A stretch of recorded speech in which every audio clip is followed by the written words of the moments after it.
Hi guys, good evening. कैसे हैं आप सब दोस्तों? मैं हूं आपका दोस्त, आपका होस्ट प्रवीण त्यागी। कहाँ से? आप ही के यूट्यूब चैनल नोमैड प्रवीण से। दोस्तों, छोटा सा ब्रीफ दे देता हूँ पुराने वीडियो से लिंक करने के लिए। पुराना वीडियो था मेरा पटाया डे 2। अगर आपने अभी तक भी नहीं देखा है तो मैं डिस्क्रिप्शन बॉक्स में उसका लिंक डाल दूँ, आप देख लेना। आज मैं आपको बता दूं, मैं जा रहा हूं चेंग में। दोस्तों, चेंग में जाने के लिए आपको तीन तरह के ट्रांसपोर्ट मोड से आप जा सकते हैं, जो कि हो सकता है फ्लाइट, बस और ट्रेन। और तीनों ही आपको मिलेगा थाईलैंड के बैंकॉक सिटी से, जो कि थाईलैंड की कैपिटल भी है। तो मैं सबसे पहला स्टेप मेरा बनता है कि मैं पटाया से पहुंच गया हूं बैंकॉक के मोचित बस स्टैंड से, क्योंकि यहीं से मिलने वाली है मुझे चेंग में के लिए बस। दोस्तों, अभी ये बस चलेगी शाम के 7:30 बजे और मुझे सुबह उतारेगी 5:30 बजे। तो मेरे इस वीडियो पे बने रहिएगा और मिलते हैं सुबह 5:30 बजे। Bye bye.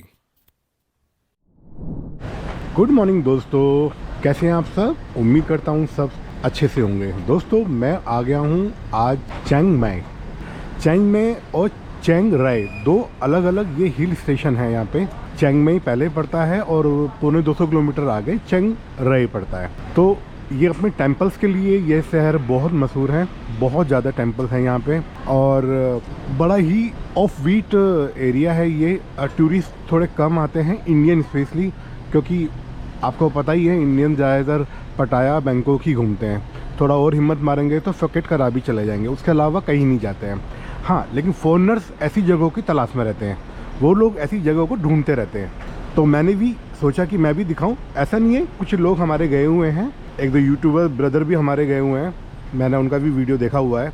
तो मुझे एक मतलब एक वो था कि हाँ, मुझे जाना है एक बार, मन में एक फीलिंग आई। तो मैं आ गया हूँ, मिलते हैं, दिखाता हूँ यहाँ पे क्या रहता है। मैंने ओवर द नाइट जर्नी करी है। मैं बैंकॉक से बैठा था रात को 7:35 पे और सुबह 5:30-6 बजे उन्होंने मुझे ड्रॉप कर दिया था बस स्टैंड पे। मैं अभी भी बस स्टैंड पे बैठा हुआ हूँ, क्योंकि होटल इतनी जल्दी चेक इन देता नहीं है। तो इंस्टेड ऑफ कि मैं रोड पे खड़ा हूँ, मैंने अपना टाइम पास मैं इधर ही कर रहा हूँ। 1-2 घंटा और मैं यहाँ पे रहूँगा, इसलिए छोटा मोटा यहाँ पे ही एक्सप्लोर कर रहा हूँ। ये अभी तक की स्टोरी है। चलिए, बने रहिएगा चैनल के साथ। अगर अभी भी आप नए हैं तो आप मेरे चैनल को सब्सक्राइब करिएगा, लाइक करिएगा, शेयर करिएगा और बेल आइकन दबाना तो बिल्कुल भी मत भूलना मेरे दोस्तों, क्योंकि अगर आपने वो भूल गए तो मेरी आने वाली वीडियो आपको नहीं मिलेंगी। दोस्तों, जैसे आपको पता है, मैं 31 डेज़ के ट्रैवल चैलेंज पर चल रहा हूँ नॉन स्टॉप, जिसमें मैंने डिसाइड किया कि 10 दिन I will travel India, 10 days Thailand, 10 days Malaysia. एक बड़ी रोमांचक बात मैं आपको बता दूं कि मैं थाईलैंड मलेशिया जाऊंगा बाय ट्रेन। बिल्कुल सही सोचा आपने, बैंकॉक से चलती है पड़ासर के लिए बिल्कुल डायरेक्ट ट्रेन। 17 घंटा वो मुझे लेगी और मैंने स्लीपर क्लास में अपना, सेकंड स्लीपर क्लास में मैंने अपना बुकिंग कराया है, जिसकी कॉस्ट है 2500 रुपीज़। अब सोच लो, 2500 रुपये में आप कंट्री चेंज कर रहे हो। और मैं आपको एक और इन्फॉर्मेशन दे दूँ कि मलेशिया सिंगापुर से भी ट्रेन से कनेक्टेड है। तो हवाई जहाज से तो हर कोई जा रहा है यार, तो फ्लाइट के अलावा आप बाय ट्रेन, बाय रोड भी सफ़र किया करो। मैं आजकल रोड पे बहुत सफ़र कर रहा हूँ। मैं थाईलैंड का मुरीद हो गया हूँ यार। मैं आपको बता दूँ, क्या बस स्टैंड क्लीन है। ये देखो बस स्टैंड, एक दिन का बता दो मेरे को, एक दिन का कुछ भी नहीं मिलेगा आपको। प्रॉपर डस्टबिन है, proper everything is very proper. चलो, बातें हो गई बहुत। अब मैं अगले पॉइंट पर जब मैं जाऊँगा तो मैं आपको दिखाऊँगा।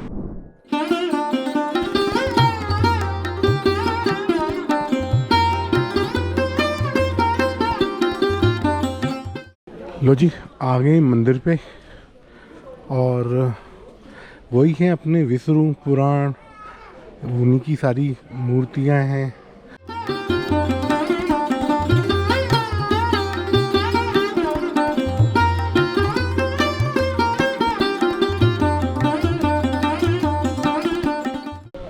बहुत ही विशालकाय मंदिर है। इधर आपका मेडिटेशन सेंटर है।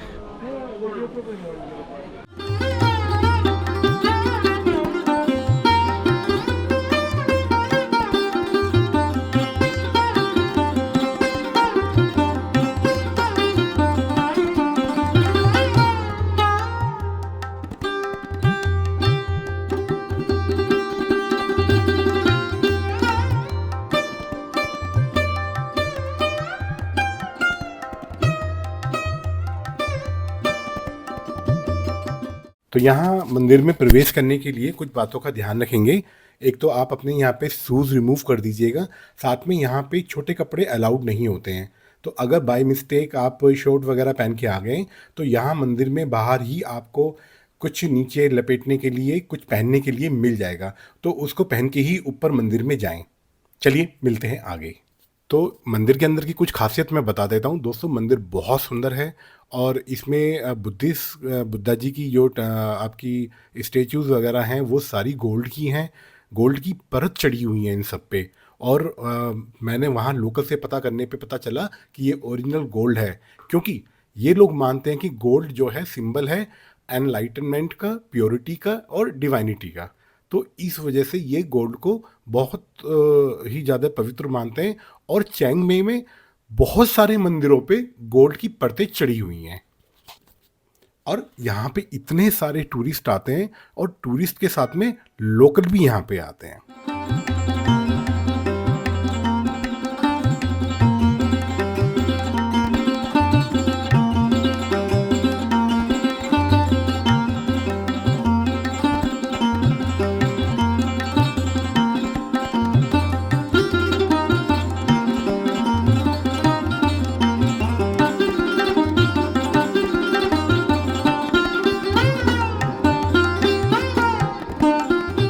जो एक बात दिखाई देती है, यहाँ पे एन नंबर ऑफ स्टेचूज हैं बुद्धा जी के।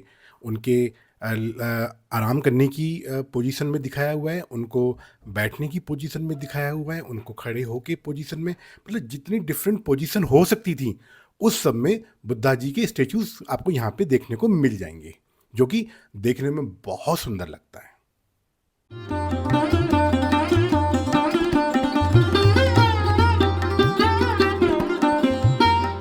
मंदिर के प्रांगण से अगर आप देखेंगे तो चैंग में शहर दिखाई दे जाता है, साथ में दिखाई दे जाता है एयरपोर्ट। आपको वहाँ से प्लेन टेक ऑफ करते हुए दिखाई दे जाते हैं।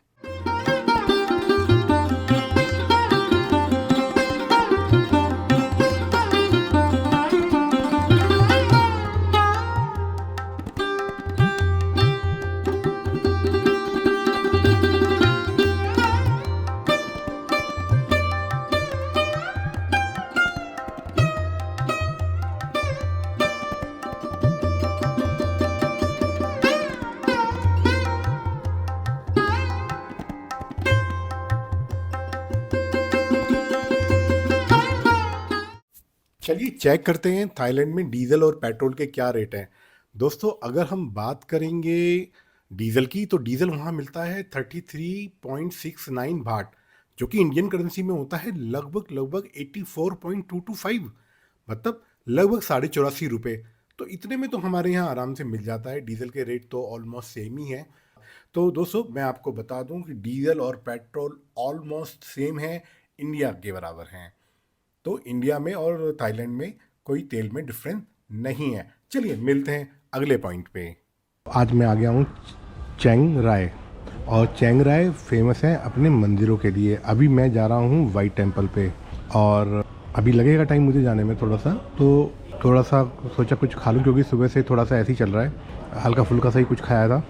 तो मैं यहाँ पे थाईलैंड में बहुत फेमस हैं आपके मैंगो विद स्टिकी राइस। ये इस तरह के होते हैं, ठीक है, मैंगो होते हैं, राइस होते हैं, और ये अपने जैसे मूंग की दाल नहीं होती हल्दीराम वाली भुजिया सी, वो 2-4 दाने उस पर डाल देते हैं। यहाँ बहुत फेमस है ये। इन्होंने शायद डाला नहीं है, अदरवाइज़ बैंकॉक वगैरह में इसमें नारियल मिल्क भी डलता है, कोकोनट मिल्क जिसे बोलते हैं। वही स्वाद है जैसे चावल आम के साथ खा लो। क्या बढ़िया था गुरु। इंडिया में नहीं खाते हैं, बट यहाँ बहुत फेमस है, बहुत ज़्यादा फेमस है। आपको हर रेस्टोरेंट में ये तो मिलेगा ही मिलेगा। चलिए दिखाता हूँ मंदिर में अभी जाके। बहुत ही फाइन क्वालिटी का मंदिर है दोस्तों, और ऐसा टेम्पल वर्ल्ड में और कहीं नहीं है, ये गारंटेड है। दोस्तों चैंग राय में मेरा पहला जो डेस्टिनेशन रहेगा वो है आपका वाइट टेम्पल। बहुत ज़्यादा ही फेमस है ये टेम्पल, और इसका जो थाईलैंड में नाम है वो है वाट रोंग खुन। दोस्तों ये थाईलैंड के चैंग में सिटी के अंदर है। थाईलैंड में ये सिटी पड़ती है आपका जो हमारा म्यांमार कंट्री है उसके बिल्कुल बॉर्डर पे। चियांग माई से म्यांमार की दूरी लगभग 60 to 70 किलोमीटर रह जाती है, और आपको पता ही है म्यांमार से अगला कंट्री हमारा इंडिया आ जाता है। तो हम इंडिया के ये चैंग में और चैंग रे बहुत नज़दीक हो जाता है। दोस्तों, ये अगर हम वाइट टेम्पल की बात करेंगे जो 20th सेंचुरी में इसका बिल्कुल एकदम ये डिमोलिश कंडीशन में था, लेकिन वहाँ पे जो एक लोकल आर्टिस्ट थे चाले मिचाई, उन्होंने 1997 में इस मंदिर को रिक्रिएट किया और वो भी अपने पर्सनल फंड से। दोस्तों, उनका जो पर्पस था वो ये था कि बौद्ध धर्म को आगे प्रचार इसका आगे बढ़ाया जाए।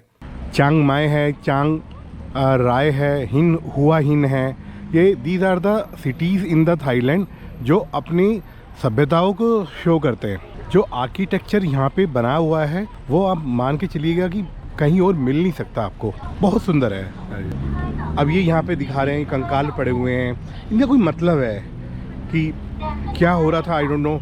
ऐसे लोगों के हाथ हैं, ये पानी में डूब रहे हैं। तो आप यहाँ पे आइए चांगराई में। चांगराई में आपको वॉकिंग स्ट्रीट भी मिलेगी, नाइट लाइफ भी है।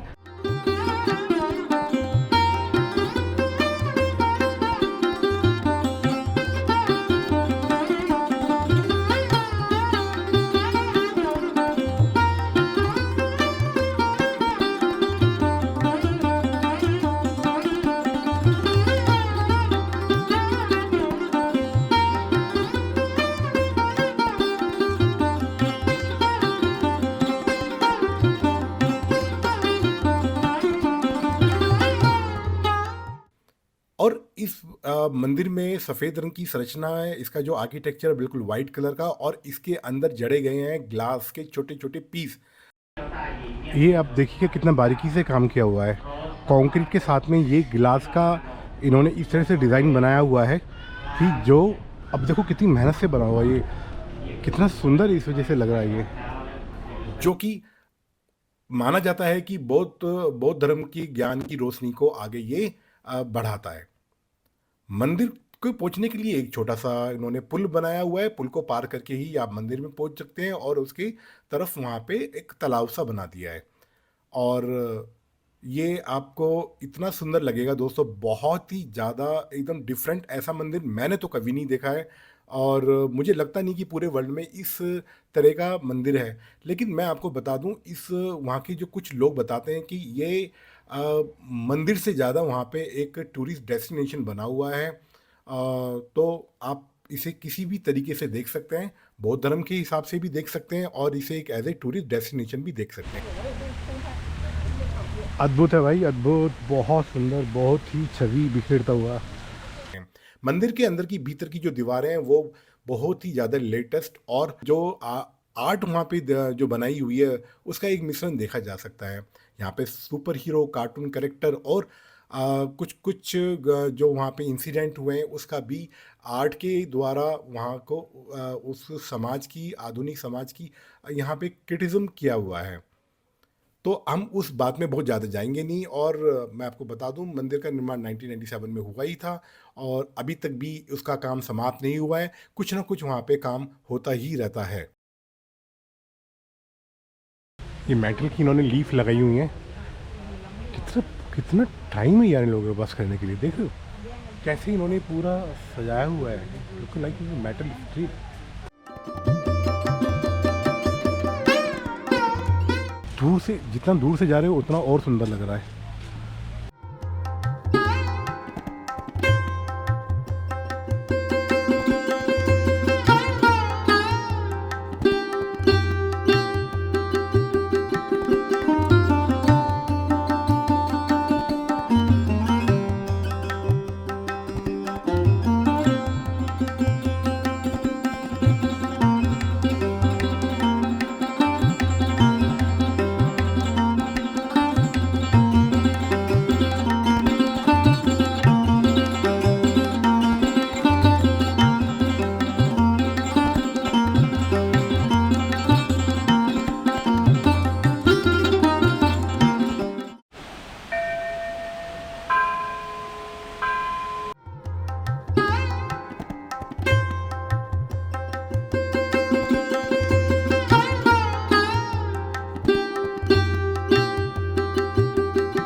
तो वाइट टेम्पल हो गया, वाइट टेम्पल के बिल्कुल बराबर में आपका हो गया और ये गोल्डन टेम्पल।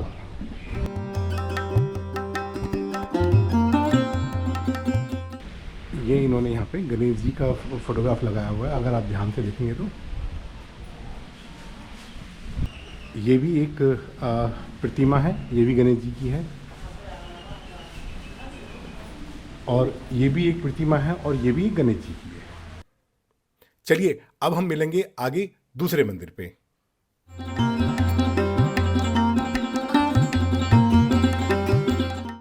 ये चांग राय का ये दूसरा है टेम्पल, और इसको फेमस है ये ब्लू टेम्पल के नाम से। अगर आप देख रहे हैं इनका जो आर्किटेक्चर है वो चाइना से बड़ा प्रभावित है। वहाँ भी ज़्यादातर ऐसे ही बेल बूटा ऐसी निकली रहती हैं, और ड्रैगन तो हर जगह पाया ही जाता है। बट यहाँ पे जितने भी टेम्पल हैं ये सारे बौद्ध धर्म को हैं। सामने देखिए अपने बुद्धा जी की फ़ोटोग्राफ है, बुद्धा जी की अपना यहाँ पे उनकी प्रतिमा है।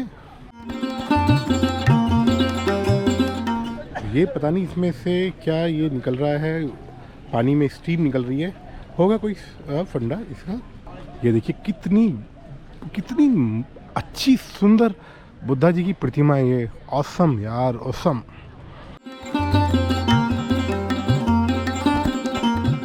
यहाँ ब्लू कलर का बेस है टेम्पल पे, और गोल्डन कलर की यहाँ पे डिजाइनिंग है।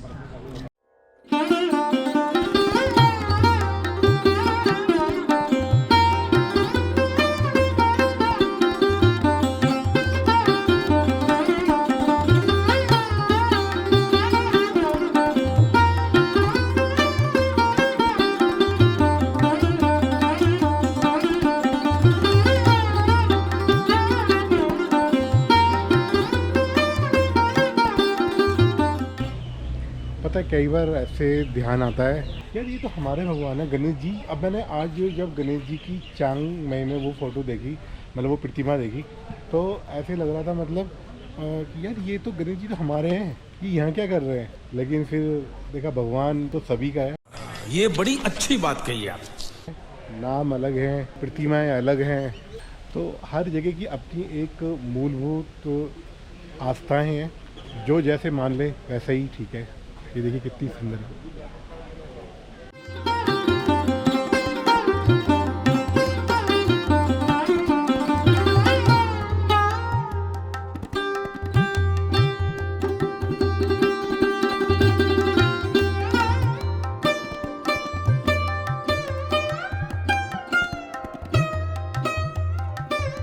अगर हम स्ट्रीट फूड और स्ट्रीट शॉपिंग की बात ना करें फिर तो थाईलैंड अधूरा रह जाता है।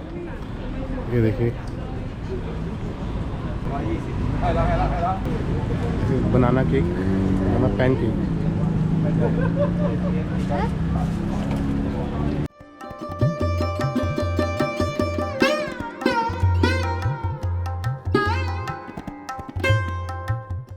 ये कोई भी आप ले लीजिएगा, ये 100 बाट के हैं, मतलब हमारे यहाँ के 250 रुपये का है ये। कोई भी आप ले लीजिएगा, और कपड़ा भी ठीक ठाक है। अगर आप देख रहे हैं ना, कपड़ा इज़ गुड। कुछ भी आप लीजिएगा, ये ऑल सब जितना भी है ईच 250 रुपये का पड़ेगा हमें। तो उस हिसाब से तो मुझे रीज़नेबल ही लग रहा है ये 250 रुपये में। और कॉटन नहीं है बट अच्छा है कपड़ा, इलास्टिक है। ये सब 100 का है, 100 भाट। तो 100 भाट का मतलब हो गया हमारा 250 रुपये, 250 रुपीज़ इंडियन करेंसी। ये 1 इज़ 159 भाट, जो कि पड़ा 6 दूनी 12, 150 रुपये का है। छोटा सा पर्स है, देखने में अच्छा लग रहा है। पश्मीना सुना होगा आपने, पश्मीना कश्मीर से आता है और ज़्यादातर है। थाई सिल्क ये 100 भाट का है, विच इज़ अगेन 250 रुपया। और आप विश्वास करिएगा, the cloth is really good. मतलब मुझे फील हो रहा है, देखे मुझे फील हो रहा है ये 250 में नॉट बैड यार, सही है यार, इट्स रियली गुड यार। तो बहुत रीज़नेबल सी मार्केट है, बहुत रीज़नेबल सी मार्केट है। मतलब 100, 150, 200, ये देख लीजिएगा जितना भी है सब 100 रुपीज़ के है। रुपीज़ नहीं, भाट, 100 भाट का है। ये भी 100 भाट की है, जो कि अगेन हमारा 250 पड़ता है। ये 250 रुपये से भी कम का बैग पड़ेगा आपको। ये है थाई सिल्क, वन इज़ 129 और वाकई में बहुत अच्छे है। Is nice, is pretty, is good, और जो कि आपको लगभग पड़ेगी 300 सवा 300 रुपये के आसपास में। अब ये लगा लीजिएगा, वाओ, ये 300 बाट का आ रहा है, तो ये आपको पड़ेगा 750 का। Is good, the fabric is good, everything is fine. Yes yes yes, I can see, तो quality is really good. Yes, so these are the colours. सो 300 बाट का है, तो हमारा करेंसी में 750 750 इंडियन रुपीज़ में पड़ेगा।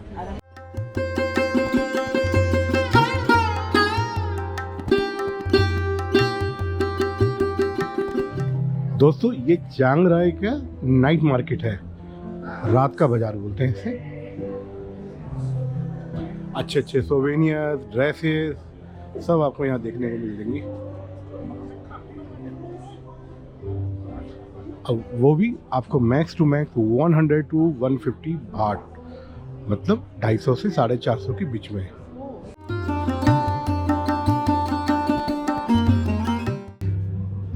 यहाँ बीच में सराउंडिंग दी हुई है, आप कुछ भी लेके शॉप से लेके यहाँ बैठ के खाएं, अपना डिनर कर सकते हैं, साथ में लाइव म्यूज़िक चल रहा है उसको भी इंजॉय कर सकते हैं, साथ में मन करे तो शॉपिंग भी कर सकते हैं, और हम जैसे यूट्यूबर्स शूटिंग भी कर सकते हैं। बहुत अच्छा सा हैपनिंग प्लेस बना हुआ है, ये देखिएगा, चैंग राय नाइट बाजार।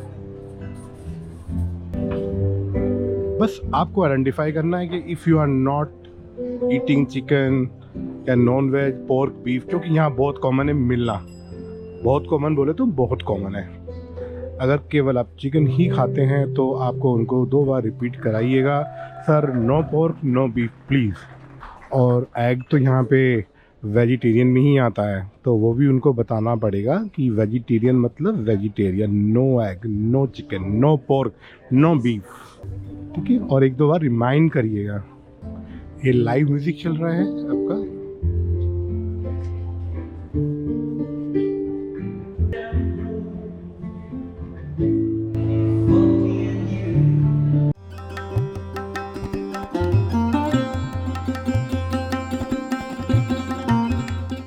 अब आ गए हैं हम मेन रोड पे। मेन रोड बोले तो मार्केट को हमने छोड़ दिया है, नाइट मार्केट को। ये हैं आपके ब्रांड शॉप्स। जो नाइट बाज़ार लगता है वो आपका स्ट्रीट शॉप्स होती है मैक्सिमम। ये आपका द पिज़्ज़ा कंपनी है, यहाँ पे वही ब्रांड वाले मिलेंगे। They are many shop for spa massage के लिए। ये क्या एक्सचेंज दे रहे हैं हमारे भाई, जो पटाया में मिल रहा था वो $100 में मिल रहा था, 34 देखो यहाँ पे कम मिल रहा है, यहाँ पे 100 में मिल रहा है 32.095, ऑलमोस्ट 33। तो अगर आप $100 को कराते हैं तो 100 से 150 बाट आपको कम मिलेंगे। ये एक प्रॉब्लम है थोड़ा सा, अगर आप नॉन मेट्रो सिटी में आते हैं तो। नॉन मेट्रो तो मैं इसे भी नहीं बोलूँगा, बट खैर बैंकॉक और पटाया से नॉन मेट्रो में आ जाते हैं। दोस्तों, एयरपोर्ट से कभी भी मनी एक्सचेंज ना कराएं, क्योंकि वहाँ पे रेट तो बहुत ही ज़्यादा ख़राब आते हैं। और अगर आपको कराने भी पड़े तो थोड़ा सा अमाउंट करा लें, सो डैट आप टैक्सी वाले को और छोटे मोटे काम कर सकें। $50 करा लिए, मैक्स टू मैक्स $100 करा लिए।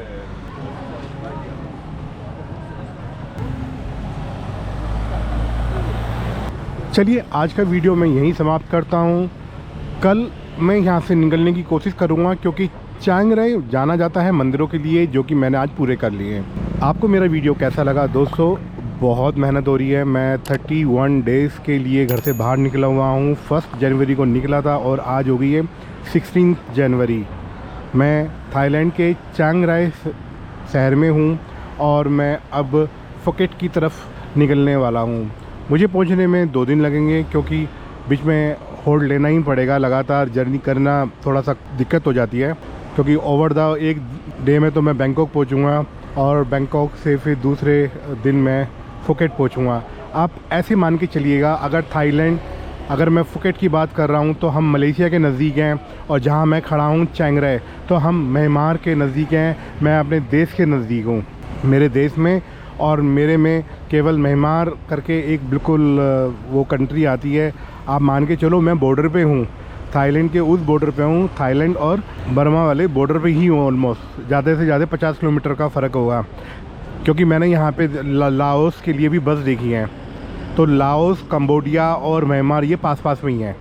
तो आप अब इसी से अंदाज़ा लगाइएगा कि मैं थाईलैंड के किस नक्शे में हूँ। मैं इंडिया की तरफ हूँ, म्यांमार के बॉर्डर पे। और अगर मुझे फुकेट जाना है तो फुकेट मुझे पड़ता है मलेशिया के बॉर्डर पे, जो कि नीचे की तरफ है। ठीक है दोस्तों, तो मैं फुकेट बहुत सुंदर जगह है, मैं पहले जा चुका हूँ, वीडियो भी बना चुका हूँ, लेकिन आपके लिए तो एक बार फिर से बनता ही है। चलिए करता हूँ वीडियो को समाप्त। Bye bye.